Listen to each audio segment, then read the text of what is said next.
Hey guys, welcome to this session on the Hindu editorial. इस session में हम आज के एडिटोरियल को इन अराउंड 5 मिनट्स कवर करेंगे. आज का हमारा द हिंदू एडिटोरियल का टॉपिक है great responsibility on India's G20 presidency. तो काफ़ी रिस्पॉन्सिबिलिटी है इंडिया के ऊपर. ये जो आने वाला G20 प्रेसिडेंसी हमें मिली है इंडिया को, जो कि नरेंद्र मोदी जी लीड करेंगे. During G20 presidency, India must etch engrave its global dreams on domestic landscape. अपने G20 प्रेसिडेंसी के दौरान इंडिया को अपने ये जो ग्लोबल ड्रीम्स हैं, ये जो ग्लोबल लेवल पे जो बातें कर रहे हैं, अपने डोमेस्टिक लैंडस्केप पे भी वो चीज़ें पूरी करनी पड़ेंगी. फर्स्ट पैराग्राफ को मैं पहले इंग्लिश में रीड करूंगी, उसके बाद मैं आपको हिंदी में उसका मीनिंग एक्सप्लेन कर दूंगी. The government launched its year of the G20 presidency on December 1 with some pomp, and 100 monuments from Kashmir to Kanyakumari lit up with India's G20 logo symbolizing the motto Vasudeva Kutumbakam, or One Earth, One Family, One Future. In an editorial essay, Prime Minister Narendra Modi committed to making India's year of chairmanship as one that will focus on healing our One Earth, creating harmony within our one family, and giving hope for our one future. There are plans for about 200 G20 meetings across India. The preparatory and ministerial meetings will culminate in grand plans for a G20 summit, which will bring leaders of the P5 countries and others to New Delhi next September. India has taken the baton from Indonesia, which had a difficult time in even scheduling meetings and ensuring full participation due to differences over the Ukraine war. Government ने launch किया है its year of the G20 presidency on December 1 with some pomp. Pomp means काफ़ी शोबाजी हुई, ये काफ़ी धूमधाम से इस प्रेसिडेंसी को लॉन्च किया है कि इस बार वो क्या करेंगे, G20 को प्रिसाइड करेगी India. And 100 monuments from Kashmir to Kanyakumari, और काफ़ी सारे जबकि मॉन्यूमेंट्स थे डेकोरेट किए गए, लिटअप किए गए, लाइट्स लगाई गई, तो काफ़ी अच्छे से सेलिब्रेट किया गया.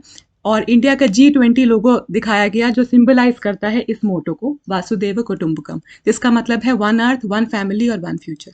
अपने एडिटोरियल एसे में प्राइम मिनिस्टर मोदी जी ने कहा है कि वो अब इस चीज़ को लेके कमिटेड है कि इस साल इंडिया को ये जो चेयरमैनशिप मिली है उन्हें G20 की, एज वन ये साल हम फोकस करेंगे अपने अर्थ को हील करने में.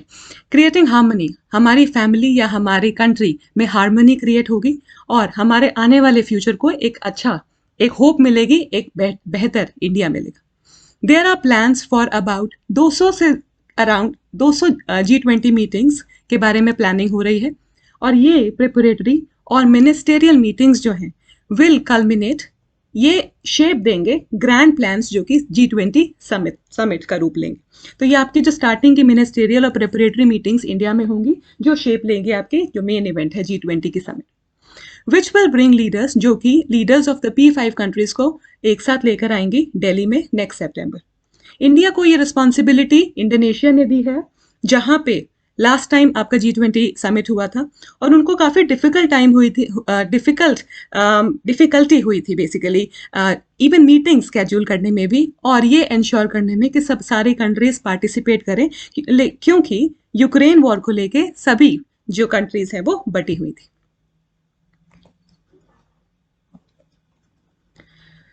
There was even uncertainty till the end over whether all major leaders would attend, whether they would agree to a joint photo arranged opportunity. They did not. And whether there would be a joint statement which was eventually forged. Like Indonesian President Joko Widodo, Mr. Modi will have to travel abroad to ensure that all G20 leaders and invitees attend to the highest level, and officials will have to burn more midnight oil to achieve consensus on statements.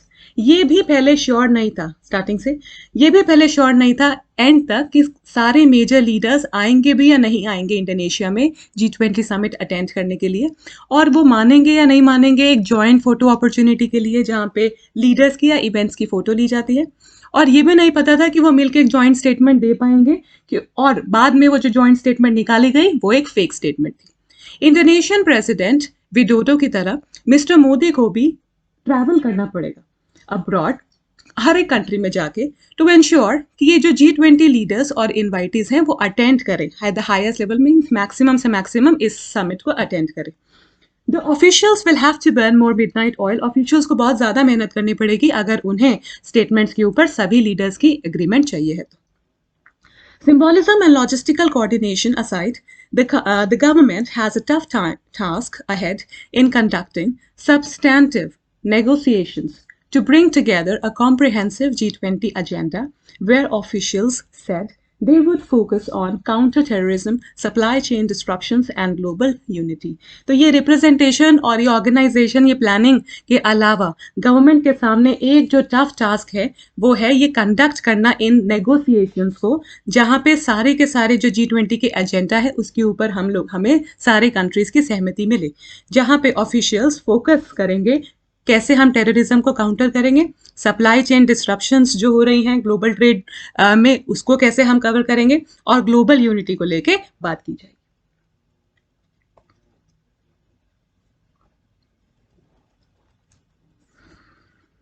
इन 2008 जब पहली G20 summit level meeting हुई थी US में, was during a moment of crisis. उस time पे world में काफी crisis था, खास करके वर्ल्ड फाइनेंशियल सिस्टम्स में।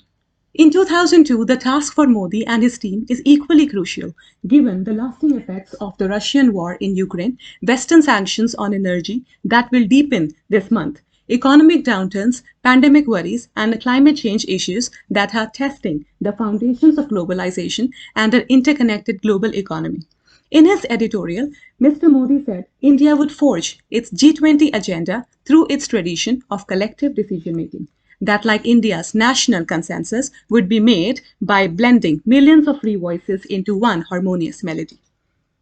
2008 में जब पहली बार G20 summit level meeting US में हुई, तब जो वर्ल्ड था एक क्राइसिस से गुजर रहा था, खास करके वर्ल्ड के फाइनेंशियल सिस्टम्स। 2002 में ये टास्क अब जो मोदी जी और उनकी टीम को मिला है ये भी उतना ही इम्पॉर्टेंट है।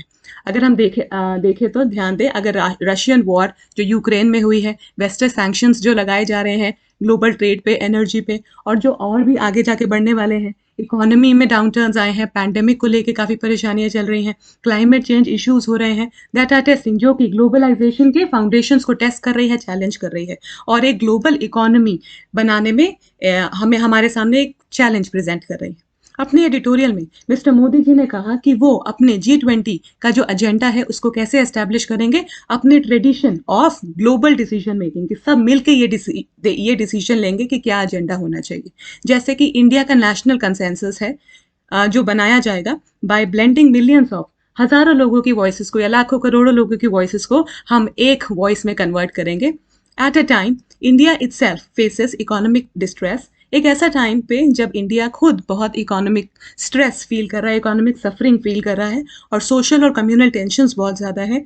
गवर्नमेंट को अब प्रिपेयर्ड होना चाहिए कि वो ज़्यादा इंस्पेक्शन ले ऑन अपहोल्डिंग सच आइडियाज, मतलब सारे के सारे जो लोग हैं, इंडियंस हैं, उनकी प्रॉब्लम्स को सॉल्व करने के लिए अब उनको और ज़्यादा इंस्पेक्शन या स्क्रूटनी लगानी पड़ेगी। Having raised the pitch, persuade passionately about India's global prominence, अब इतना जो शोर मचाया है कि इंडिया कितना इम्पॉर्टेंट है, इसकी कितनी ग्लोबल इम्पॉर्टेंस है, कितना प्रोमिनेंट है throughout the world as G20 president, and its power to shape the global narrative, और इंडिया के पास कितनी पावर है कि वो ग्लोबल सिनेरियो को चेंज कर सकता है। अब गवर्नमेंट के पास, द गवर्नमेंट में find that with great power comes great responsibility. अब इस टाइम पे इंडिया के ऊपर एक बहुत बड़ी रिस्पॉन्सिबिलिटी भी है, उसके पास पावर तो है लेकिन with great power comes great responsibility, और एक ग्रेटर स्पॉटलाइट है उसकी एबिलिटी के ऊपर कि अब लोग भी देखेंगे कि ये जो मोदी जी और उसकी टीम जो बातें कर रहे हैं ग्लोबल लेवल पे करने के लिए, वो अपने ग्लोबल ड्रीम्स को डोमेस्टिक लैंडस्केप पे भी कर पाएंगे या नहीं कर पाएंगे। तो इसका मतलब अब सारा फोकस है कि हम डोमेस्टिकली इन चीज़ों को कितना इम्प्लीमेंट कर रहे हैं before making a global statement. क्योंकि आज की टोन में सजेशन दिया गया है कि किस तरीके से मोदी जी और उनकी टीम को इंडिया में ये सारी चीज़ें लागू करनी चाहिए ताकि हम स्ट्रॉन्ग निकल कर आएँ लोगों के सामने। आज की टोन रहेगी आपकी suggestive. Let me know 2 synonyms of the word consensus in the comment box. That's all for today, guys. I'll see you again soon. Bye-bye.